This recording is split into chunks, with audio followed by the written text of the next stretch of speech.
Hi guys, and welcome to the series that we're calling A Day in the Life of an Accountant in Makati.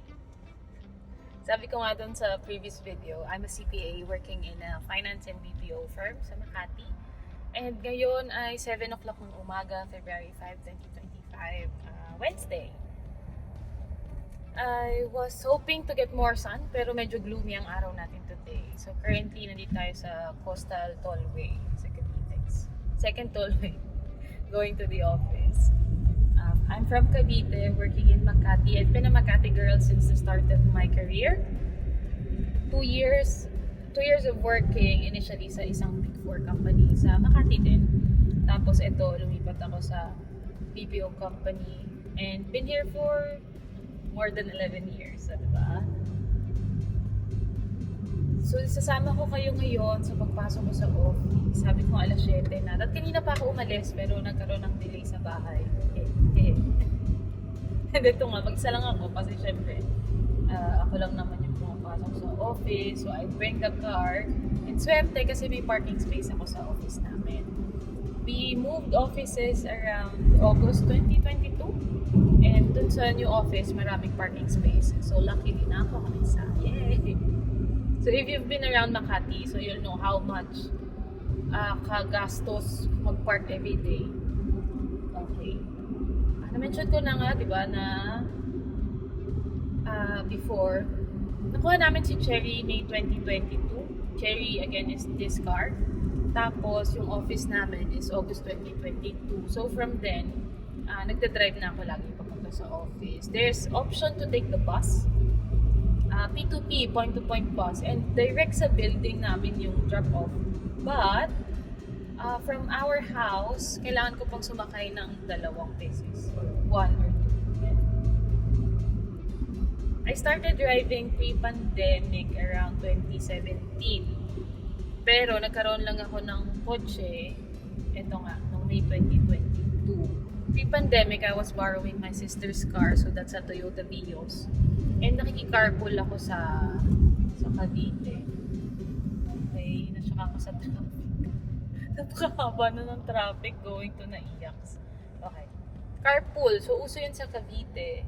I think, kahit ngayon na after ng pandemic. Pero before, I used to be a passenger and a driver. So, I drove for carpooling for 2 months ng pandemic. Tapos tingilan ko na kasi ang hirap pag hindi ganun ka-fixed yung schedule mo. Eh, alam nyo na, bilang accountant, lagi tayo nag-overtime. So, sasabihin ko sa mga pasahero, uwi na ako ng 4 o'clock, pero hindi naman ako makapag-commit. Anyway, ayan na nga. So, papasok ako ngayon sa office. And usually, I'm wearing black. So, parang 80-90% ng office clothes ko ay black. But today, pinili kong mag-wear of something ng may kulay. Bakit? Kasi I'm vying for an award today. Ayan. So today may activity sa office namin where employees will be recognized. Loyalty award for 3 years, promotions. Tapos yun nga. I'm vying for an award for a process improvement initiative. Nag-submit ako ng entry around November. And may ambulansya. Nag-submit ako ng entry around November of last year. Tapos today daw nila i-announce yung awardees. Hopefully makakuha tayo ng isang award. Nakita ko kasi marami silang awards na pinamimigay. So the company encourages process improvements. So kahit isa lang, please. Kahit isa lang. So balitaan ko kayo mamaya pag uwi kung may nakuha tayong plaque. Nakita ko kasi inaayos nung QA last week yung mga plaque and I thought, So nandiyan na naman syempre yung pag-manifest natin. Kung wala man, at least I know na the process. Yun nga din sabi ko sa teammate ko the other day. So, last minute ako nag-join dun sa initiative na yun, dun sa pa-award. Una kasi, may cash prize. Pero other than that, napansin ko kasi na throughout the years, similar faces yung nananalo dun sa program. And I thought, dahil lang ba sila yung marunong mag-initiate ng process or mag-review ng process? Or dahil takot lang yung iba mag-join. Because they don't know how easy it is or they think it's so hard to join the thing. But ayun, based on my experience from November to December with the screening and the selection process, carry naman. So kung ano man mangyari ngayong araw na to, basta may ma-share ako sa team ko, so that's fine. Ito na nga. So nakita nyo naman, halos di na gumagalaw. Ito nga pala, nasa may PITX na ako. This is the Asia World Station. Basta PTEX station ng LRT1. Pero ano nga ba itsura ng typical day pag pumapasok ako sa office? Well, like today, I set the alarm at 4:30 a.m. Pero ang intention is para bumangon ako ng 5. Then depende kung may meeting ako or wala, or in the morning, alis ako around 5:30 to 6:30. Actually, may meeting ako ng 7:30 today. 7:11 na. Pero chinat ko na si girl na malilate ako. I'm sorry naman ako. With that meeting, it's something that I started around November. So, tuwing papasok ko sa office, I check kung meron bang ibang teammates ako na papasok, and then I ask them if they want to have a coffee with me. And it's not the typical going to Starbucks, billing coffee, akyat back to the office. But I take time to spend time with them, to talk to them without laptops and stuff. So that gives me time to get to know them better outside work and within work as well. So getting feedback informally and piecing things together. O, diba? Pero with this naman, ginawa ko din to before, pre-pandemic, but usually catered around performance reviews. So pag meeting namin one-on-one with staff, so dinadala ko sila sa Starbucks or Tim Hortons, ganyan. Of their choice dati. Kasi madali lang maglakad-lakad sa Makati. Pero ngayon, since may Starbucks sa baba ng building, doon na lang kami. Diba? So that's something that I look forward to today, plus yung awarding in the afternoon. So that's my morning.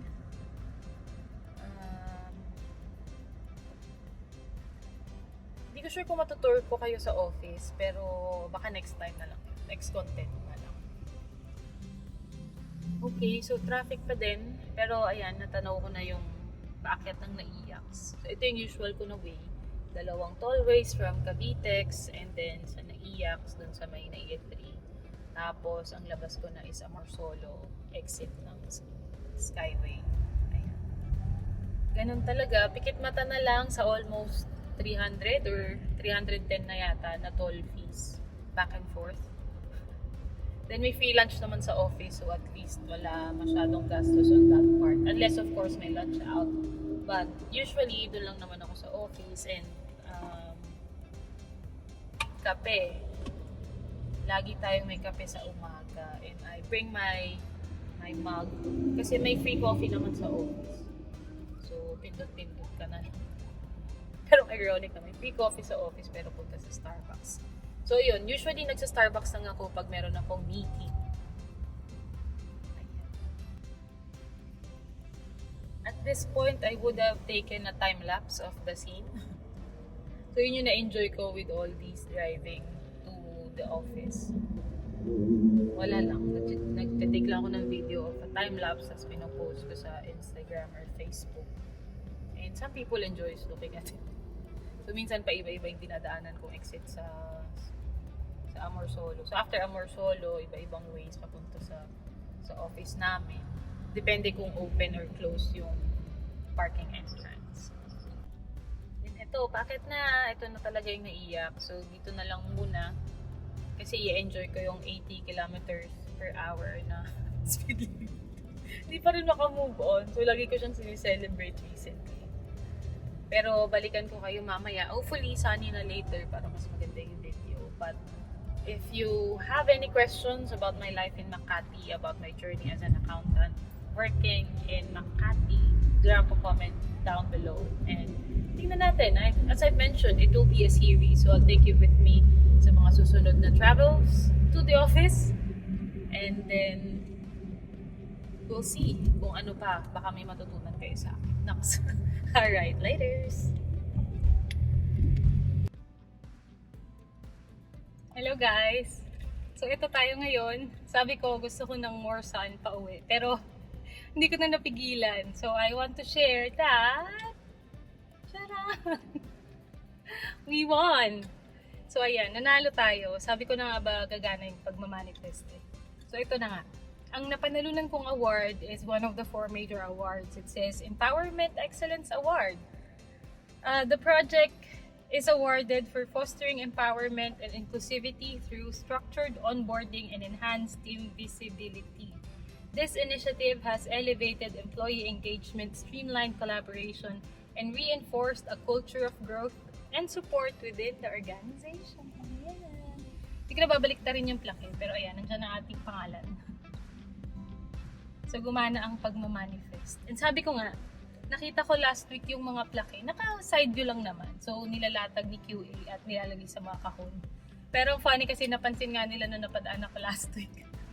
Pero promise, hindi ko po nakita. So, this came as a surprise.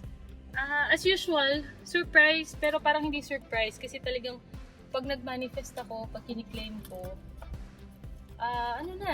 push na, di ba? So, gusto na natin kunin talaga. So, with the awards, ang iniisip ko initially na pwede kong makuha is ito ang empowerment or yung isa stakeholder. But I guess with empowerment, sabi nga dun sa binasa ko kanina, ang aim kasi ng project ko is ma-empower naman talaga yung mga team members. So, especially yung mga junior team members. Kasi with my team, ang laki nung growth na nakuha ng aking team in the last 2 years, which prompted me to come up with this project. And then nga, sinabit ko siya officially for this innovation program. So, ayan. Sabi ko kanina, halos sila yung nananalo. Pero surprisingly, during the recognition award, ang daming bagong name. So, sorry dun sa sinabi ko kanina, oo, nanalo kayo. Pero, well, kung talagang nakikita nila yung potential for innovation and nagsasubmit sila and they're making effort to submit their projects, then kudos to everyone. Ayan, so I'm just really happy. Tapos ito, pauwi na ako kasi may meeting pa ako ng 8 o'clock. Ano pa ba? Yun lang. I'm just so happy. Hindi ko na naantay lumabas and baka magmadali na rin kasi ako pauwi. Kaya baka hindi na makapag-record mamaya. But thank you for joining me on this journey today. So for the first installment of the Accountant's Life in Makati. So ayan. So sa susunod, tingnan natin kung ano pa yung pwede kong i-cover. But again, thank you. So I got the certificate, I got the plaque. So I'm very happy. I'll be sharing the experience with my team on our next on-site team meeting. Sabi nung QA lead, mag-apply daw ako ulit this year. So join ka ulit, sabi niya. Sabi ko, hindi, iba naman. Pero diba, tingnan natin if ever meron pa kayo ulit initiative this year na pwede natin i-submit. But as for me, like this month, ang goal ko is ma-share yung knowledge ng submission and selection process with my team to also encourage them to submit their entries. Kasi we just don't notice but we improve process day in, day out. And ito nga lang, kailangan mo mag-effort ng konti to document and present your case to quality assurance. But it starts with one step, di ba? Sige, tama na! Uwi na ako. So sige, maraming salamat. Bye mga kabibi! Till next time. Don't forget to like and subscribe and of course, leave a comment down below. Bye-bye!